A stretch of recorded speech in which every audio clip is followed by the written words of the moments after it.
pasasalamat ay gayon din aking inaalay sa iyo. Sa mga sandaling ito, Ama, wala po akong ibang mithiin kung hindi ang madama mo ang presensya ng iyong banal na Espiritu na sa bilang katauhan ko, nawa po'y pangunahin mo. O Amang dakila, Amang mapagmahal, puspos ka ng pagpapala. Sa oras na ito, Ama, naway puspusin mo po kami ng iyong pagkalinga, ng iyong pagmamahal.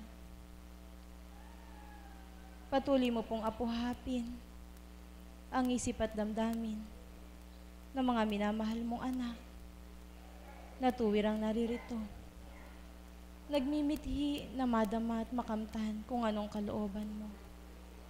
Kaya sa oras na ito, Ama, pinupurit pinasasalamatan kita sa wagas at walang hanggang pag-ibig mo na sa bawat araw ay patuloy at patuloy na pinapadama mo. Kaya ang lahat ng ito, Ama, ay samot dalangin ko sa iyo. Sa pangalan ng aming Panginoong Jesucristo, sa paggalinga at pagmamahal ng aming mahal na Inang Birheng Santa Maria, at sa pangalan ng aming mahal na Apo Conching. Amen. Isang mapagpalang umaga po, mga minamahal na kapatid. Buhay po ba ang Diyos? Patawad po, medyo naghintay po kayo ng konti. Kararating ko lang po, humabol po ako. Kala ko po, sabi ko, Ama, kung kalooban mo po na ako po ang maging facilitator ngayon sa araw na ito, makakaabot po ako. Pero kung hindi naman, tatanggapin ko po sapagkat marami pa naman pong ibang araw na maaaring itakda mo para sa akin. Amen po. Pero kalooban po ng Ama, sabi ko po, sakto-sakto, sabi ko, katatapos pa lang po ng Joyful. Purihin ka, Ama. Muli po narito ako sa inyong harapan. Di nyo man po ako laging nakikita dito sa dambana. Pero sa kalooban ng Ama, binibigyan niya pa rin po ako ng pagtitiwala. Pinagkakatiwalaan pa rin po niya ako para po maging facilitator po dito sa ating banal na dambana. Kaya po mga minamahal na kapatid, ano man po ang inyong tinunguhan dito, hindi po tao, kung hindi ang ating pong Panginoon, sa pamamagitan ng kanyang banal na Espiritu. At sa oras po na ito, kung meron pa pong kaukulan na matawag na magbabahagi, mapalad po kayo sapagkat sumasa inyo ang pagtitiwala ng ating Panginoon. Amen po. Kaya sa umaga pong ito, ang ating pong pagsasalu-saluhan na tema na niloob o pinagkaloob po ng ating banal na Espiritu ng ating Panginoon ay ang salitang pag-ibig. Amen po. Dahil po buwan po ngayon ng pag-ibig, Pebrero po, yun po yung kaukulan pong pinagkaloob ng ating dakilang Panginoon. Ito po'y salita lamang na pag-ibig, ngunit magkakaroon po ito ng buhay ayon sa gawa mo. Buhay po ba ang Diyos? Mga minamahal na kapatid, may kopyahan pa ako.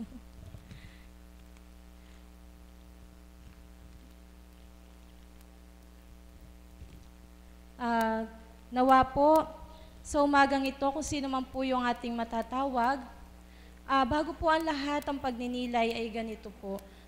Kung halimbawa po ang pag-ibig na ito, kung naipadama mo o nadama mo, o nakamtan mo man o ipinagkaloob mo sa kapwa mo, sa mga mahal mo sa buhay, maaari mo pong maisiwalat kung paano nabuhay ang pag-ibig sa iyong katauhan, na sa pamamagitan ng gabay ng banal na Espiritu ng Panginoon, nabuhay ito sa iyong puso na kung sa dating buhay mo, hindi mo alam na maaari palang ibigin din ng ibang tao.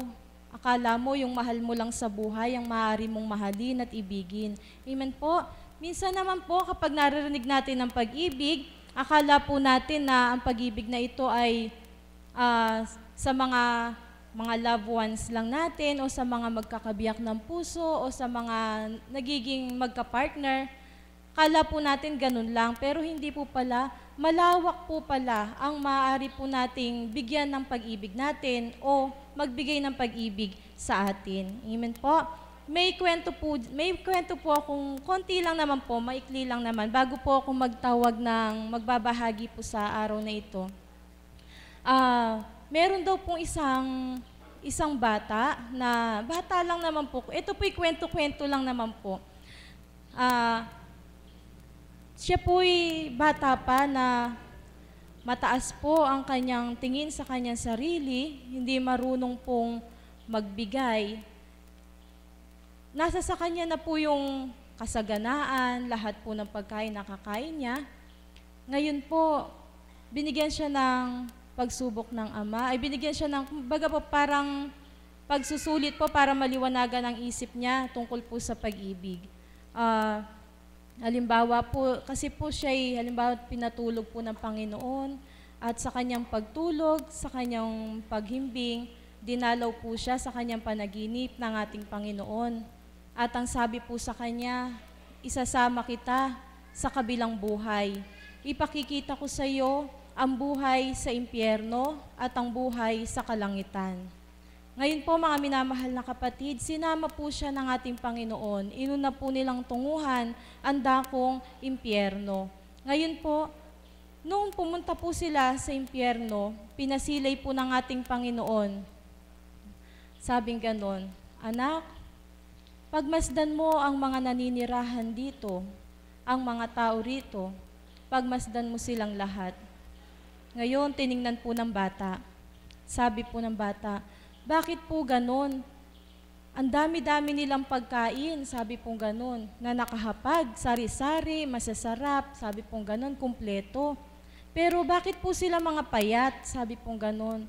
Bakit daw po ang papayat nila? Meron naman po silang pero meron po silang kubyertos, may kutsara at tinidor, ngunit malalaki po iyon at nakakadena. Amen po. Ngayon, kahit po maraming pagkain, hindi sila makakain. Amen po. Ngayon po, sabi nila, kawawa naman sila, hindi sila makakain. Kahit maraming pagkain, sagana sila, hindi sila makakain. Merong kulang, sabi pong ganun. Ngayon, anak, nakita mo na, sabi po ng Panginoon sa kanya, nakita mo na ang kanilang kalalagayan dito sa dakong impyerno. Ngayon naman, ipagsasama kita sa dakong kalangitan. Sabi pong ganon. Ngayon po, tumungo sila sa kalangitan at doon po pinakita ng ama, ay napakasaya naman po dito, sabi pong ganon ng bata. Napakarami din po nilang pagkain at sila po malulusog, sabing ganon. Ngunit meron din po silang mga nakakadenang malalaking kutsara at tinidor sa mga braso. Paano po kaya sila nakakakain, sabi pong ganon. Pagmasdan mo silang lahat, mga mahal na anak ko, sabi pong ganon. Pagmasdan mo sila kung paano sila kumain. Ngayon po, tiningnan po. Sumasandok po ng pagkain yung isa, susubo po dun sa katabi. At pagkatapos po, sasandok po yung katabi, susubo po dun sa katabi. Ibig sabihin po, kahit po malaki yung kanilang kutsara at tinidor, nakakakain po silang lahat. Dahil po, naghahari po sa kanila yung pag-ibig. Amen po. Nagmamahalan po sila. Inaalala po nila yung kanilang katabi. Nag-aalalahanan sila. Ang pag-ibig po'y sumibol sa kanila, kaya po sila'y marami pong malulusog na nakatira doon. At kahit po maraming pagkain, lahat ng yun natitikman nila. Hindi po katulad dun sa dakong impyerno na wala po silang pag-ibig. Kaya tinititigan na lang po nila yung pagkain. Amen po? Kaya po tayong lahat, mga minamahal na kapatid, sabi nga po, kung ang pag-ibig mabubuhay po sa kahit sino pa mang tao, wala po tayong kapwa na maaaring magutom. Amen po? Ngayon po, sa umagang ito, nais ko pong tawagin ang ating kapatid upang makapagbigay po ng kahit po karampot lang na kapahayagan para po sa tema pong inilaan po ng ating Panginoon sa araw na ito. Tinatawag ko po si Nanay Mirna. Palakpakan po natin ang buhay na Diyos para kay Nanay Mirna.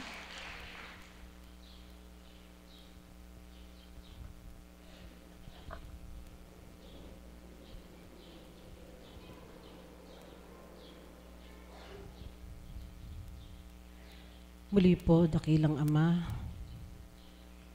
nais ko pong ibalik sa iyo ang aking papuri parangal at pasasalamat na walang hanggan.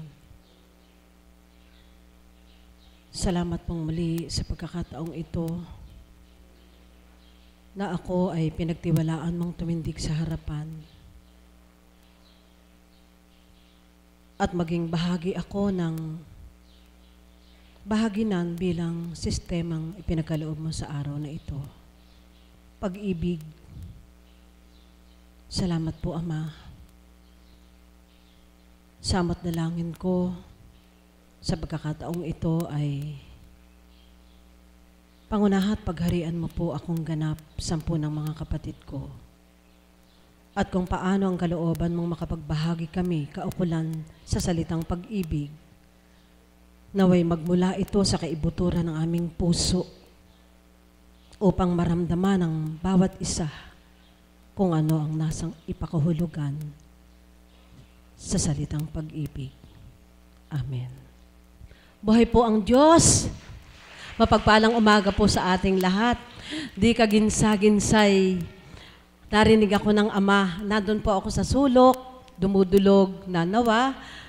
Sabi ko po, nawa maging bahagi muli ako sa araw na ito na sa di inaasahan, sabi ko, tinatawag ako ng Ama sa tuwina ay para umawit sa Kanya. Subalit, dinig na dinig ko ang panawagan ng Ama, ako'y magbahagi ng kaukulang pagbibigay, pakahulugan sa pag-ibig. Ano po? Napakaganda po habang nandun po ako sa isang tabi, nagbibigay ng kaunting pag-uulat, pagsisiwalat ang ating kapatid na facilitator, ang ating kapatid na Desiree. Kaganda, ano po, kung paano doon ay magiging tuntunin natin. Isang kaparaanan po yon kung paano yung pag-ibig ay sisibol. At kung may pag-ibig nga raw po sa puso, walang magugutom na kapwa at walang malulumbay. Ano po.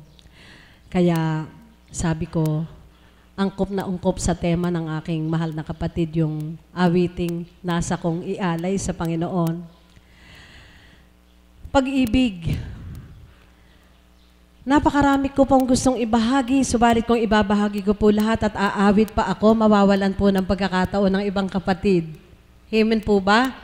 Kung batid lamang po ninyo, pagtindi ko dito, hinihiling ko rin sa Ama na bigay lang yung marapat na oras para sa akin upang sa gayon ang mga kapatid kong nagmimiti ay magkaroon din ng daan. Amen po ba? Habang nandun po ako sa sulok at pinakinggan ko ang kapatid na Desiree, akin pong inire-recall sa aking pandinig yung awitin na maluwat ko na pong pilit pinag-aaralan. Sapagkat ang awiting ito ay hinihiling ng ating kapatid na si Mami Grace. Aalis ba anak? Lalabas? Lalabas siya?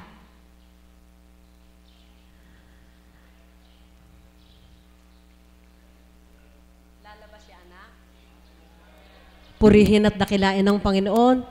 Habang pinag-aaralan ko po ito, meron na po yatang 1 buwan, hindi ko po maunawaan bakit sa dami ng awitin ay parang hirap na hirap akong matutunan. Ano po? Kumpara dun sa ibang awit na ipinadadatal ng banal na Espiritu na aking awitin. Pinagnilayan ko bakit. Ang pamagat po ng awiting ito na gustong-gusto ng ating kapatid na Mami Grace ay People Needs the World. Yun po pala sa pagninilay ko. Tayong lahat, hindi kilabutan po ako, ang tao, kailangan natin ng Panginoon. Amen? Kailangan natin ng Panginoon. Subalit, hambing to sa hindi ko matutunan. Bakit sa kabila ng batid natin na kailangan natin ng Panginoon? Bakit hindi natin tuwirang maramdaman kung minsan, kung paano siya kumilos sa ating buhay? Kung paano ang pag-ibig na dulot ng Diyos dahil sa pamamagitan ng kanyang anak na kinalugdan bilang ating minamahal na Apo Kunching, dahil sa bawat araw ay tumutupad, nag-aalay ng pag-ibig mula sa Diyos at mula rin naman sa kanyang katauhan. Yun po pala yung pagninilay ko doon. Kaya parang ang tao hirap na tanggapin ng Diyos madali pong sabihin tinanggap ang Diyos eh. Ano po, may pag-ibig eh. Subalit, bakit ko po nasambit yun? Kasi po, pag meron tayong lumbay, pagsubok, parang hindi na natin mahanap ang Diyos. Parang hindi people needs the world. Parang hindi natin kailangan ng Diyos. Kasi ang kailangan lang natin lagi sa Diyos yung malutas yung problema. Pag punong-puno tayo ng mainam na damdamin, may pag-ibig. Pag may nagbigay sa atin ng mga bagay, punong-puno tayo ng pag-ibig. Akala ko yun yung tunay na pag-ibig. Hindi po pala.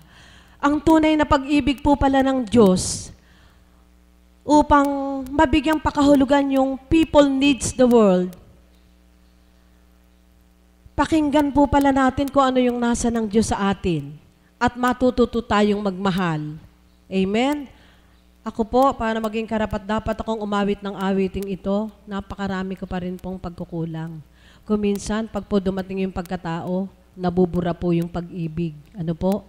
Yung tukso ng kalaban na pag nagalit ka, parang wala kang pag-ibig sa puso. Subalit, ano po ang hiwaga ng Diyos na nakapaloob doon? Ngayon sa buhay ko na nakilala ko ang Panginoon, napakadaling sumibol, karagli-ragli yung pag-ibig. Na mararamdaman kong kailangan ko ang Diyos, kailangan ko siya. Hindi po kagaya sa dating buhay, na hindi pa po ako nadadako sa dakong ito, hindi ko pa po nakikilala ang mahal na Apo at ang ating pinakamamahal at dakilang Diyos na buhay, na sa pamamagitan ng katauhan ng mahal na Apo ay nakilala ko, nakilala nyo, nakilala nating lahat. Amen po ba? At doon po ay sumibol sa puso natin ang pag-ibig. Kagaya po nitong pag-awit kong ito, hindi ko po aalintana kung ito po ay wasto na, kahit po hindi wasto. Kahapon po inaawit-awit ito ng mahal na guro at ituturo po niya ito sa choir eh. Ba't po nasumpungan kong parang gusto ko ng aralin? Ito po ay isang tanda ng pag-ibig. Amen po ba? Sapagkat damang-dama ko na gustong-gusto ito ng ating kapatid na Grace, kung paano binadala pa sa akin yung lyrics ng awit, ibinigay pa sa akin yung tugtugin, subalit magpahanggang ngayon ay di ko maawit-awit. Nawawala po sa isip ko yung tono. Kaya po, mga minamahal ko mga kapatid, sa karampot ko pong ibinahagi, nawa po ay nakaragdag sa ating naging inspirasyon sa ating buhay pananampalataya. Ano po? Mami Grace, ito pong awiting ito ay para po sa inyo at para po sa ating lahat. Sa kalooban po ng Ama, tutulungan po ako ng Ama.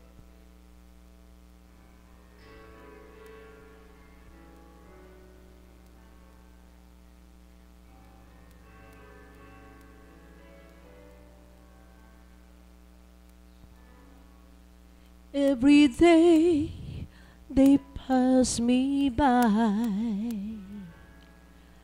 I can see it in their eyes.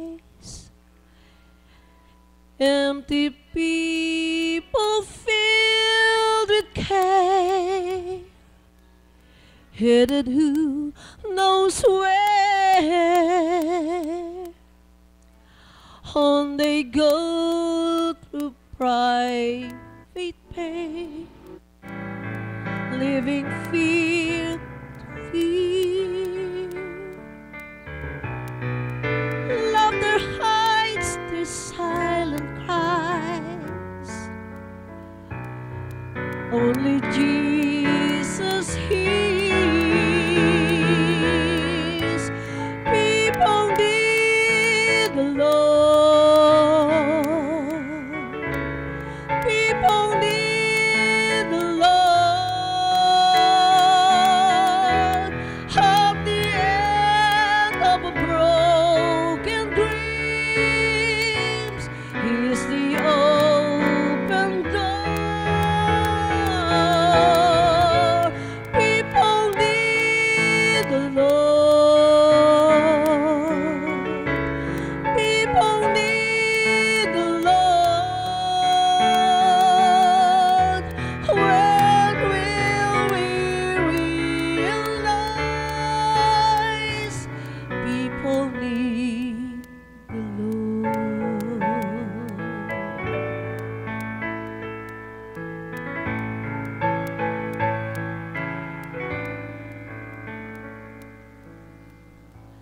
We are called to take His life to a world where wrong seems right. What could be too great a cost for sharing life with one who's lost? Through His love, our hearts can feel all the grave they bear. They must hear the words of light. Only we can share. People need the Lord. People need the Lord. At the end of a broken dreams, He's an open door. People need the Lord. We all need the Lord. When will we realize that we must give our lives for people need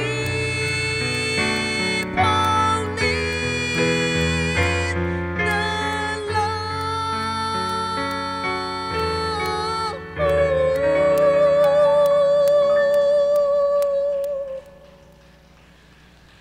People need the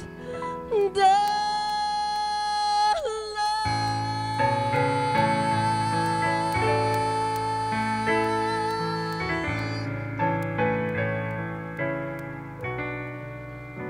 We all need the Lord.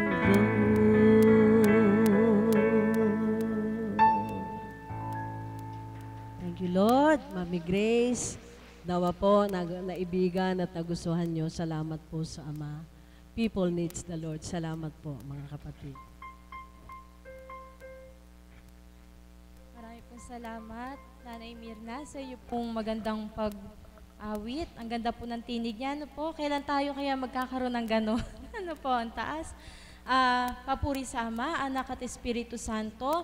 Sa pamamagitan po ng pag-awit, ang ating mahal na kapatid na Nanay Mirna, ay damang-dama po natin yung presensya ng pag-ibig ng ating Panginoon. Amen po. Siguro po, pwede natin sabihin na hindi tayo mabubuhay dito sa lupa kung hindi tayo minahal ng ating Panginoon, kung hindi tayo sinidlan ng pag-ibig. Amen po. Kaya po tayo naririto sapagkat iniibig tayo ng ating Panginoon. Binigyan niya tayo ng pagkakataon upang mabuhay dito sa lupa, sa sandaigdigan, upang patuloy nating madama ang pag-ibig ng Diyos para sa ating lahat. Buhay po ba ang Diyos? Kaya sa oras po na ito, nagsimula po kay Nanay Mirna bilang alagad po at choir. Ngayon po, tatawagin ko rin po yung alagad at choir na si Tita Gloria. Ano po kaya ang pag-ibig ni Tita Gloria? Tita Gloria, sana po wag po kayo ma-offend kahit wala na po kayong kabiyak ng puso, sapagkat batid po ng Ama na marami pa rin pong umiibig sa inyo, mga mahal sa buhay nyo, anak at magulang. Ano po?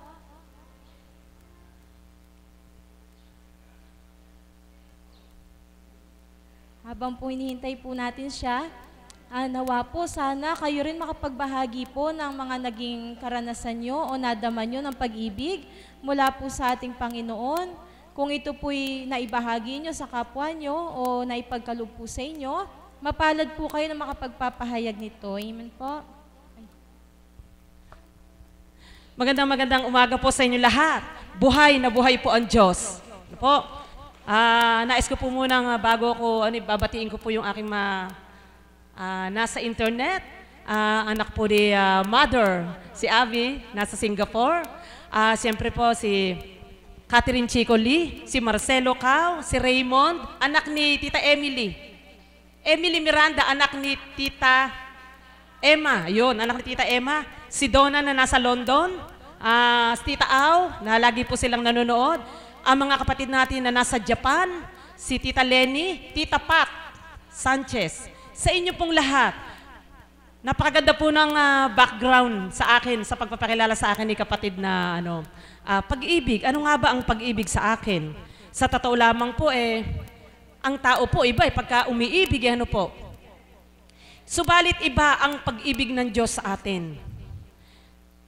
Ang tao po, kapag ka umibig, maaaring yung pag-ibig na yun magmaliw Di po ba? Halimbawa po, bakit mayroong mag-asawa na naghihiwalay ng landas? Pero, nagmahalan po yan, di po ba? Nagmahalan, nag-ibigan. Ikinasal pa nga bilang sumumpa sa harap ng ating Panginoon ng kanilang tunay na pag-iibigan. Subalit, bakit po humahantong doon sa paghihiwalay? Dahil mayroong nakitang kapintasan ng bawat isa na hindi na matanggap po ng bawat isa. Sa akin po, ang pag-ibig po ng Diyos ay kakaiba. Sadyang kakaiba sa pag-ibig ng tao. Ang pag-ibig ng Diyos ay walang maliw. Hindi kayang pantayan ng kahit sino paman. Dakila ang pag-ibig ng Ama sa ating lahat. Siya'y nagmamahal at umiibig ng walang kondisyon. Bakit ko po nasabi yan? Di po ba mayroon na mga tao na nagmahamahalan? Bakit? Bakit nagpakasal si ganon, kay ganon? Kasi po sabi, mapera daw yun Hindi po ba? Kasi gwapo Ayan. Subalit yung tunay na pagmamahal at pag-ibig, nasaan po?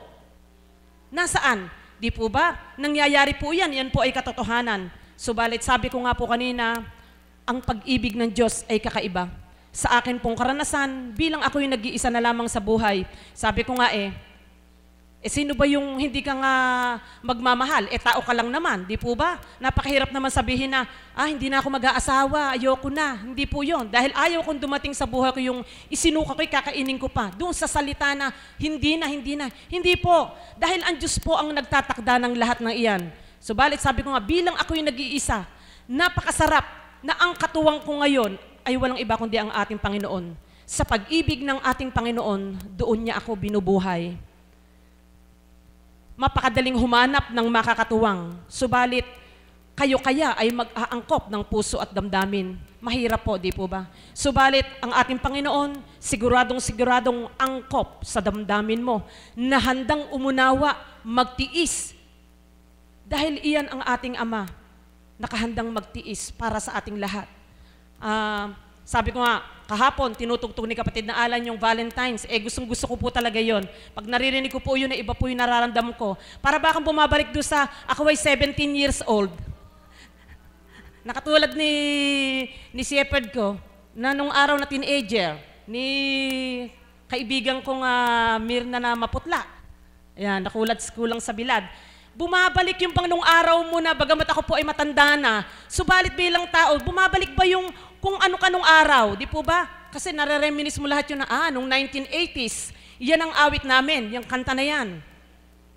Kahit may edad ka na, ang tumatanda lang naman sa atin, alam niyo po ba, ang ating itsura. Subalit ang puso natin iyon. Subalit atin pong pakatandaan, mayroong masigit na dapat tumanda sa atin. Ano po yon? Yung pananampalataya natin. Yan ang higit na dapat na tumanda sa atin. Hindi yung muka, hindi yung edad. Yung ating pananampalataya. Kaya, mga kapatid, sa sandali pong ito, nais kong ipabatid sa inyo sa pamamagitan ng awit na ito ang mensahe ng pag-ibig ng ating Panginoon. Ang awit na inawit ng aking Ama bago siya ay pumanaw dito sa dakong ito.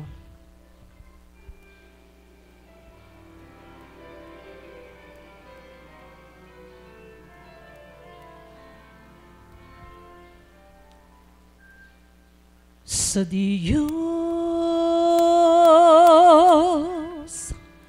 buhat ang pag-ibig,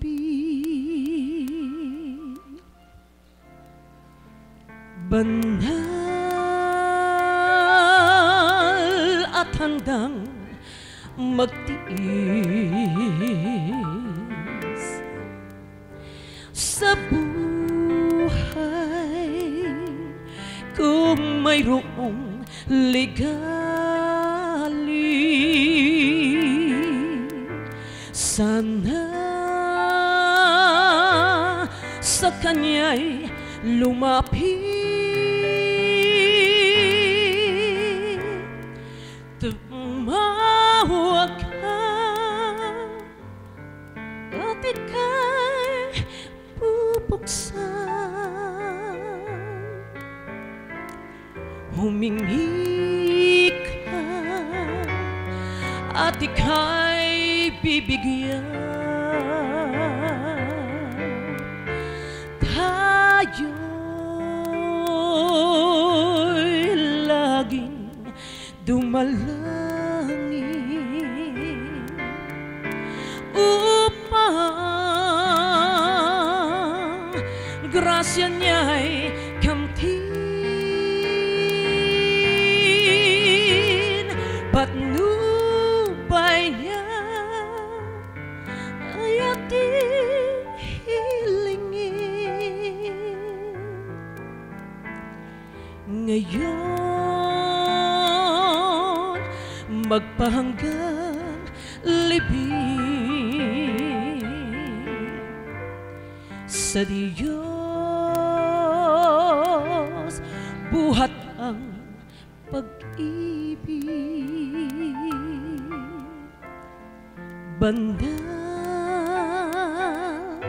at handang magtiis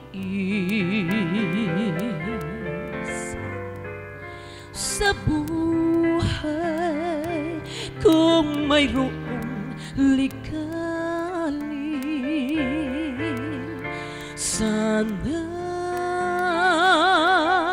sa kanya'y lumapit,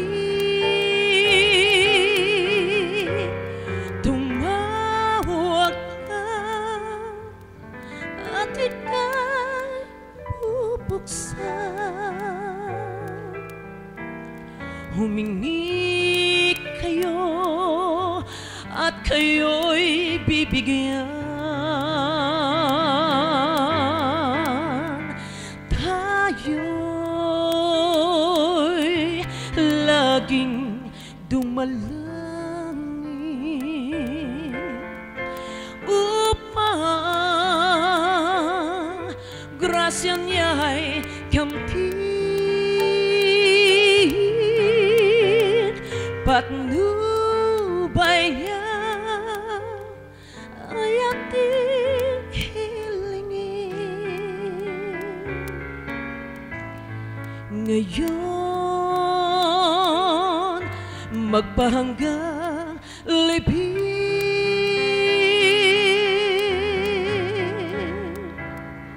ngayon magpahanggang libing. Yan po ang pag-ibig ng Ama. Pwede po ba akong umawit ng isa? Isulit na natin. Kasi pagka po pinag-uusapan ay pag-ibig ng Ama, malalim po yan. Masyado pong malalim yung salitang pag-ibig na hindi lamang po sa bibig, kundi kailangan dito po sa puso. Unang-una po yung pag-unawa sa ating kapwa. Pang-unawa. Doon ba sa mga taong napakahihirap unawain pero pilit mong uunawain, ano po? Hindi po kasi pwedeng nating sabihin na ikaw, ay hirap mong unawain. Hindi po natin pwedeng sabihin yun eh. Dahil baka po ako'y mahirap ding unawain eh. Di po ba? Kaya ang salitang pag-ibig, nakapaloob po dyan yung pangunawa, pagmamahal, pagtitiis, pagtitimpi. Dahil sabi ko nga, kung tayo iwang lahat sa Panginoon, ano na kaya ang mangyayari sa atin? Sa dati kong buhay, masyado pong makulay ang aking pinagdaanan. Makulay na makulay. Ay hirap isaliwalat sapagkat baka mayroong magkasala sa inyo, hindi na nga po marapat. Kundi kung papaano ko pinagtitibay ang aking sarili nang dahil sa ang pinanghahawakan ko'y pag-ibig na mula sa Ama, ang pag-ibig na makatotohanan. Kaya po muli, ang awit yung ito'y hinahanda ko sa inyo. Pagkat ang Diyos natin, Diyos ng pag-ibig, magmahalan tayo, magtulungan, at kung tayo'y bigo, ay na may Diyos tayo nagmamahal. Diyos ay pag-ibig.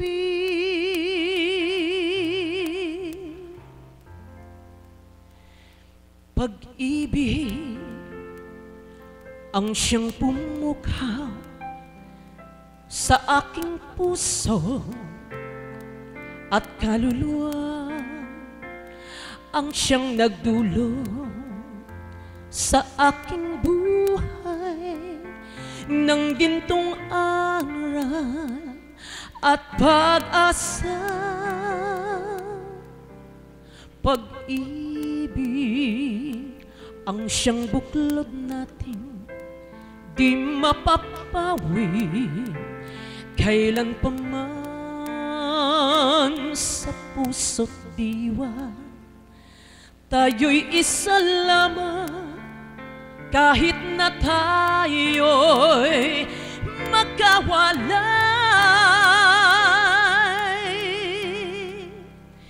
Pagkat ang Diyos natin, Diyos ng pag-ibig, magmahalan tayo, magtulungan. At kung tayo'y bigo, ay huwag limutin na may Diyos tayong nagmamahal.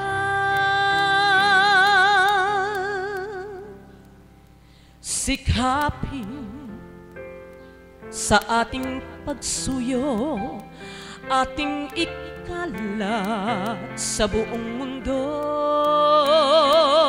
Pag-ibig ni Jesus ang siyang sumakop sa mga pusong uhaw sa pagsuyo.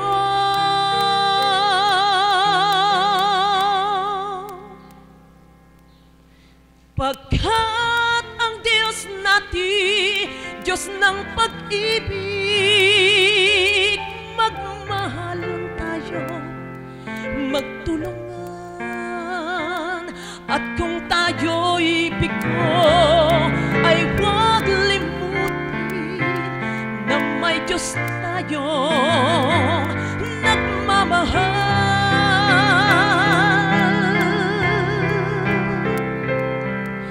Pagkat ang Diyos natin, Diyos ng pag-ibig,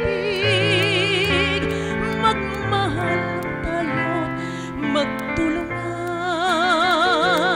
At kung tayo'y bigo, ay huwag limutin na may Diyos tayong nagmamahal.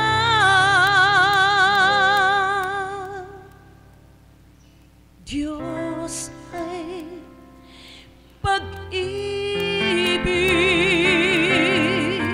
Diyos ay pag-ibig. Diyos ay pag-ibig.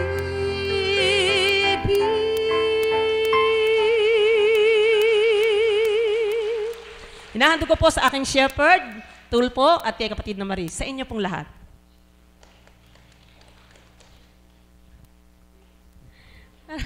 Marami pong salamat, Tita Glo, sa maganda niyong